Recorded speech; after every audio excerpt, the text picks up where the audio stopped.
শহর জুড়ে শহরতলির গলিতে গলিতে এমনকি সব গ্রামের দেওয়াল ভরে গিয়েছে পোস্টারে। মেঘ নামে এক কিশোরী নিরুদ্দেশ। গত কয়েকদিন থেকে খোঁজ পাওয়া যাচ্ছে না। পরনে ছিল আকাশী নীল ফ্রক। চঞ্চলা স্বভাবের সে।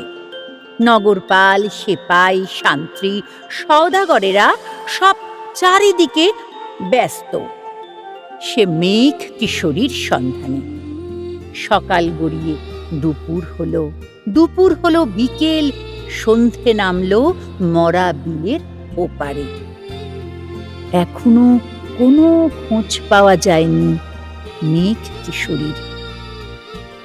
এমন সময় গুপ্তচর ছুটে আসলো অন্ততন্ত হয়ে।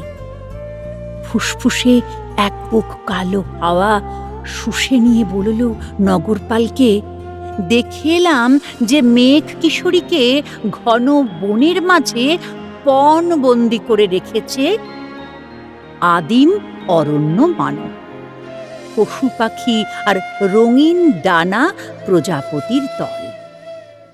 ছুটে গেল নগরপাল, সেপাই, শান্ত্রী, সওদাগরেরা। এত স্পর্ধা!